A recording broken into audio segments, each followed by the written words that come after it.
మొత్తం మీద బీఆర్ఎస్ మెడకు మరో చిక్కైతే చుట్టుకుంటుందా అంటే అవుననే తెలుస్తోంది. ఇక మనం చూసిండే కాళేశ్వరం మీద కవిత కమిషన్ కోసం అయితే ఎంక్వైరీ చేయండి అని అప్పుడు డిమాండ్ చేసినటువంటి నేపథ్యంలో జ్యుడిషియల్ ఎంక్వైరీ అయితే స్టార్ట్ అయింది. దాంతోపాటు విద్యుత్ కొనుగోళ్ల మీద లేదంటే దాని మీద జరిగినటువంటి అవినీతి అక్రాల మీద ఆ కమిషన్ వేసుకోవచ్చు, మీరు ఎంక్వైరీ చేసుకోవచ్చు అని నాటి మాజీ మంత్రి, ఆ సంబంధిత మాజీ మంత్రి డిమాండ్ చేసిన నేపథ్యంలో ఇక రేవంత్ సర్కారు దాని మీద కూడా కమిషన్ వేసింది. ఇప్పుడు మళ్ళీ హాట్ టాపిక్గా జరుగుతున్నటువంటి లొల్లి తెలంగాణలో సుంకిశాల. కేటీఆర్ కాళేశ్వరానికి ఎట్లయితే పెద్దసారు బ్రెయిన్ పెట్టేసి తన మెదడులోంచి ఉద్భవించినటువంటి కాళేశ్వరం ఏం జరిగిందో తెలుసు. అట్లా అంటే దీనికి సుంకిశాలకు పర్యవేక్షణ మొత్తం కేటీఆర్ సారు.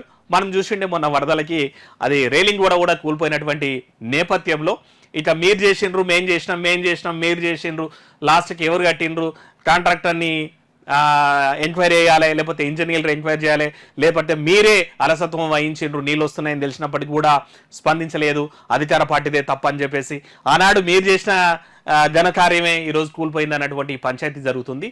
ఇట్లాంటి పరిస్థితుల్లో కేటీఆర్ సార్ చెప్తున్నారు దాని మీద విచారణ కమిషన్ వేయాలని అయితే డిమాండ్ చేస్తున్నారంట.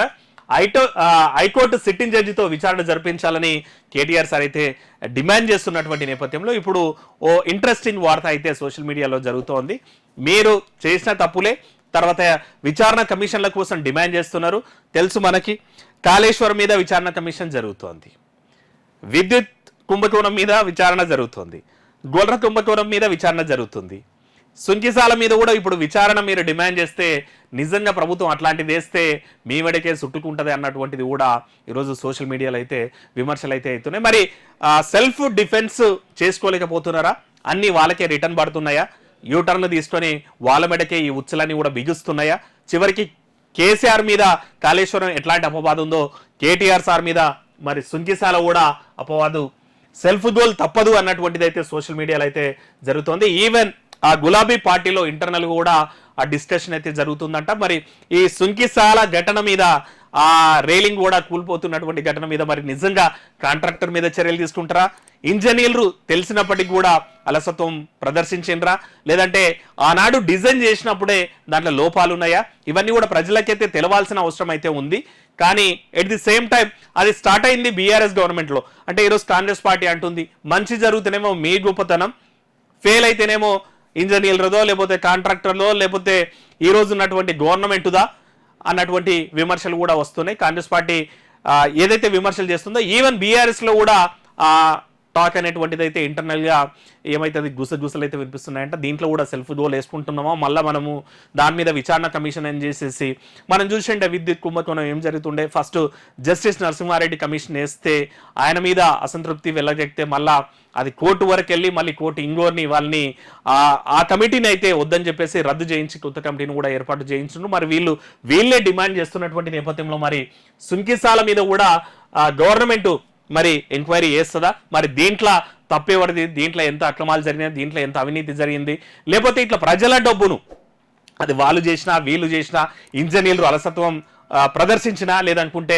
ఇంత వరద వస్తుందని తెలియకపోవడమా, లేకపోతే వర్షకాలం ఎట్లా వస్తుంది, దాని ప్రభావం ఎట్లుంటుంది, ఇవన్నీ అంచనా లోపాలా, ఇవన్నీ కూడా మీద అయితే విచారణ జరగాలి. మొత్తం మీద అయితే ప్రజాధనాన్ని అయితే లూటీ చేస్తున్నారు. ఇట్లాంటి వాటి పేరు మీద ప్రజాధనం మనం కూడా ఏంటంటే ఈరోజు జనాలు కూడా ఎట్లా తయారైనారంటే ఆ పార్టీకి ఓ వర్గం, ఈ పార్టీకి ఓ వర్గం, వాళ్ళు మంచి చేస్తే వీళ్ళు విమర్శలు చేయడం, వాళ్ళు తప్పు చేస్తే వీళ్ళు విమర్శలు చేయడం, వీళ్ళు తప్పు చేస్తే వాళ్ళు విమర్శలు, మీరు చేయలేదా మేం చేస్తే తప్పేముంది, ఇట్లాంటివే తప్ప నిజంగా ప్రజలకు సమస్యలు పట్టించుకునేటోడు నేతలు తక్కువైపోతున్నారు. ప్రజలకు కూడా ఆ సోయి కూడా పోయిందనేటువంటి విమర్శలు అయితే వస్తున్నాయి. మొత్తం మీద చూడాలి మరి ఈ సుంకిశాల మీద కూడా విచారణ కమిటీ వేస్తారా?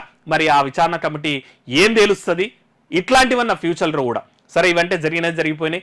ఆల్రెడీ మనం చూస్తున్నాము కాళేశ్వరంలో ఈరోజు వాటర్ స్టోరేజ్ చేయలేనటువంటి సిచ్యువేషన్ ఉన్నటువంటి పరిస్థితుల్లో ఉంది. సో ఇట్లా పోయినంత కాలం ఇంతే మేం చేసినాం అదేమన్నా కానీ అనకుండా పటిష్టాత్మకంగా చేపడుతున్నటువంటి ఈ కార్యక్రమాలు పటిష్టంగా ఉండాల్సినటువంటి అవసరం ఉంటుంది. దీనికి జవాబుదారీతనం ఉండాల్సినటువంటి అవసరం ఉంటుంది. ప్రజలు కూడా వాళ్ళు చేస్తున్నటువంటి తప్పులను గుర్తించాల్సినటువంటి అవసరం ఉంటుంది. ఏ నాయకుడు ఉన్నా ఏ పార్టీ ఉన్నా ప్రజల మీదనే బర్డెన్ పడుతుంది. ఈరోజు మనం చూస్తున్నాం నిత్యావసర ధరలు ఎట్లా పెరుగుతున్నాయంటే ఇవన్నీ అక్రమాలు వాళ్ళ ఇంట్లో సూట్ కేసులు అవుతున్నాం. మనం చూడలే నిజామాబాద్లో ఒక ఆఫీసర్, గవర్నమెంట్ ఆఫీసర్ ఇంట్లో ఇంత పెద్ద డబ్బు దొరికింది, పైసల డబ్బు దొరికింది, కొన్ని కోట్ల రూపాయలు దొరికినాయి అంటే ఆయన్నే ఆ స్థాయిలో ఉన్నాడంటే ఆయన వెనకాల ఉన్నటువంటి పెద్ద మనుషుల ఇంట్లో ఎన్ని ఉంటావో తెలియదు. కాబట్టి పైసల ప్రజల సొమ్మే పోయేది కాబట్టి అన్నిటి మీద ఎంక్వైరీ జరగాలి. ఎంక్వైరీలో దోషులు ఎవరో తేలాలి, వాళ్ళ మీద చర్యలు తీసుకోవాలి. అవసరమైతే రికవరీ యాక్టివిటీస్ ఏవైతే ఉంటాయో అవన్నీ ఇంప్లీట్ చేసైనా సరే వాళ్ళ ఆస్తులను గుంజుతోనైనా సరే ప్రజలకైతే న్యాయం చేయాలని కోరుకుందాం.